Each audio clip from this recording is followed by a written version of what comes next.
Hi friends, credit card ఎలా use చేయాలనే దాన్ని నేను కొత్తగా ఏం చెప్పాల్సిన అవసరం లేదు. క్రెడిట్ కార్డ్ అంటే ఏంటి అంటే సమ్ అమౌంట్ 40,000 లేకపోతే 1 lakh 2 lakhs ఒక కార్డ్ ఇస్తారు బ్యాంక్ ఫైనాన్స్ వాళ్ళు. ఆ లిమిట్ ఉంటుంది అనమాట. 1 lakh అంటే 1 lakh వరకు మీరు వాడుకోవచ్చు. 1 lakh మీరు వాడుకోవాలి అనుకున్నప్పుడు 1 lakh కూడా వాడుకోవచ్చు. లేదు 50,000 ఎంతో వాడుకున్న తర్వాత మీకు ఒక టైం పీరియడ్ ఇస్తారు. 30 days 40 days లేదా 20 days టైం పీరియడ్ ఉంటుంది. ఆ టైం పీరియడ్లో మీరు తీసుకున్నదంతా కూడా మళ్ళీ రీపే చేసిన తర్వాత మళ్ళీ దాన్ని మీరు రీయూజ్ చేసుకోవచ్చు వితౌట్ ఇంట్రెస్ట్. ఇది చాలా మంచి ఆప్షన్ క్రెడిట్ కార్డ్ అనేది. సో దీనివల్ల కంపెనీ వాడికి ఏంటి యూజ్ అనేది మనకు అనవసరం. ఈ క్రెడిట్ కార్డులో యూజ్ చేసుకోవడం వల్ల అమౌంట్ అనేది వాడడం వల్ల మనకి ఇది కూడా ఒకటే యాడ్ అవుతుంది. ఏంటి పాయింట్స్ అనేవి యాడ్ అవుతాయి. సో దీనివల్ల ఓకే, ఎవడో ఎమర్జెన్సీ టైంలో ఎవరినో ఒకరిని అడగడం కన్నా ఒక కంపెనీ వాడి దగ్గర ఫైనాన్స్ తీసుకొని వాడు ఇంట్రెస్ట్ ఫ్రీ ఇస్తున్నాడు కాబట్టి తీసుకుంటున్నాం, వాడుతున్నాం. దీన్ని చాలామంది చాలా ఈజీగా మిస్యూజ్ చేస్తారు. ఎలా విత్డ్రాల్ చేయరు, ఏది ఏటీఎం మిషన్ దగ్గరికి వెళ్ళి విత్డ్రాల్ చేయరు. వేరే వాడికి పంపించో లేకపోతే ఎక్కడో చోట షాప్లో స్వైప్ చేశాక వాడికి 1 రూపాయి 1% 2% ఇంట్రెస్ట్ ఛార్జెస్ తీసుకొని మనకి చేతికి అమౌంట్ వచ్చేస్తాడు. ఇష్టం వచ్చినట్టు వాడుకుంటారు. మీరు క్రెడిట్ కార్డ్ వాడేటప్పుడు ₹1,00,000 కాదు, 50,000 కాదు, 10 రూపాయలు కాదు, 20 రూపాయలు కాదు, ఈవెన్ 1000 రూపాయలైనా సరే మీ దగ్గర ఉంది. ఇప్పుడు మళ్ళీ నాకు 15 daysలో 10 daysలో అమౌంట్ వస్తుంది అని పక్కాగా మీకు తెలిస్తేనే మీరు స్వైప్ చేయండి. లేదా స్వైప్ చేయకపోవడమే బెటర్. ఎందుకు? ఇంట్రెస్ట్ రేట్లు చాలా హెవీగా ఉంటాయి క్రెడిట్ కార్డులు. వాడు ఇచ్చిన 30 days 40 days పీరియడ్లో మనం ఇన్ టైంలో పే చేయలేదు అంటే మనకి ఇంట్రెస్ట్ రేట్లు అనేవి చాలా హెవీగా ఉంటాయి. సో ఒకవేళ పే చేయలేదు అనుకున్నాం, 40 daysలో పే చేయలేదు, 1 lakh తీసుకున్నాం. 1 lakhకి వాడు 3 ఆప్షన్లు ఇస్తాడు. మొత్తం 1 lakh చేంజ్ ఎంతో కడతారా, 1 lakh కడతారా, లేదా మీరు ఈఎంఐకి కన్వర్ట్ చేసుకుంటారా? ఈఎంఐ కన్వర్ట్ చేసుకుంటే ఇన్ని మంత్స్కి ఇంత అని వస్తుంది. For example 5,000 6,000 pay చేయమంటాడు.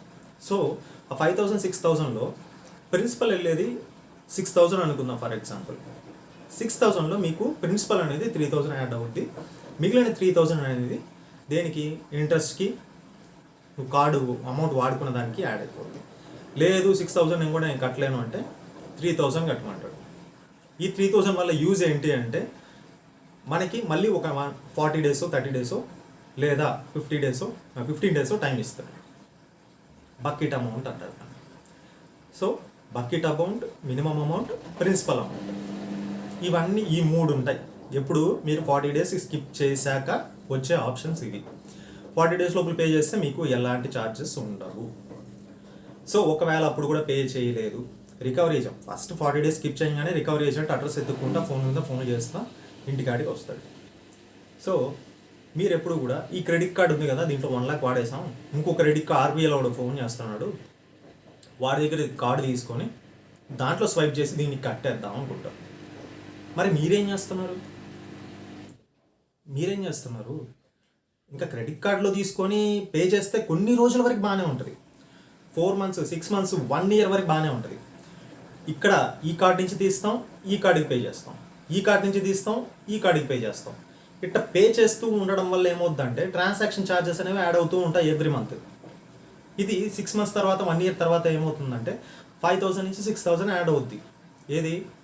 Only charges, transfer charges మాత్రమే. సో మీరు చేయాల్సింది ఏంటి అంటే మీ దగ్గర క్రెడిట్ కార్డు ఉందా, మీ చేతిలో అమౌంట్ ఉందా, చేతిలో పెట్టుకొని క్రెడిట్ కార్డ్ స్వైప్ చేయండి, పాయింట్స్ వస్తాయి వాడుకోండి, ఆఫర్లు వస్తాయి వాడుకోండి. మీ దగ్గర చేతిలో డబ్బులు లేకుండా స్వైప్ చేసి వేరే బిజినెస్కి పెట్టేసి మీరు ఇబ్బంది పడద్దండి. అలా చేస్తే మీరే చాలా ఎఫెక్ట్ అవుతుంది, సిబిల్ మీద కూడా చాలా ఎఫెక్ట్ అవుతుంది. అలానే క్రెడిట్ కార్డ్ ఎవరికి పడితే వాడికి ఇవ్వకండి, ఫ్యామిలీ మెంబర్స్కి తప్ప. ఇప్పుడు ఫ్రెండ్కి ఇచ్చాం, ఫ్రెండ్ వాళ్ళ కజిన్కి ఇచ్చాం, వాడు ఎయిర్పోర్ట్కి వెళ్తున్నాడు, వాడు స్వైప్ చేసుకొని ఇస్తాడంట. ఇవన్నీ వద్దు.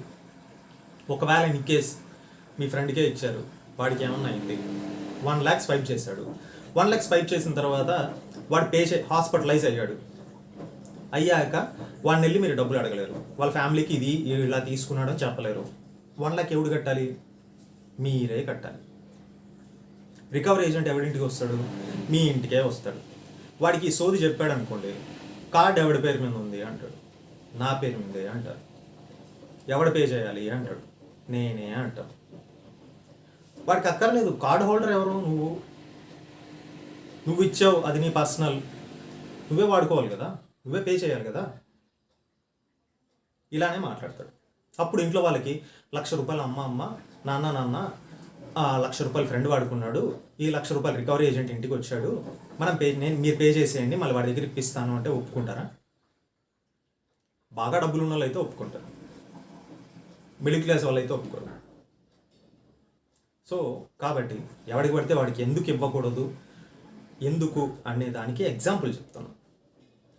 సో అలానే గర్ల్ ఫ్రెండ్కి ఇవ్వడం క్రెడిట్ కార్డు, ఎక్కడెక్కడో వాడుకొని తను వేరే ఫ్రెండ్కి ఇచ్చి, ఆ అమ్మాయి ఇంకో బాయ్ ఫ్రెండ్కి ఇచ్చి, వాడు వాడుకొని నాకు సంబంధం లేదని చెప్పి చెప్పడం, ఇవన్నీ బాగుండదు.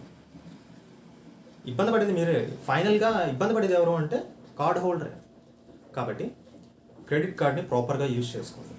డబ్బులు ఉంటేనే ఆఫర్లో ఏదైనా కొనండి, లేదా కొనకండి. This is Ravi Shastri. Thank you for watching.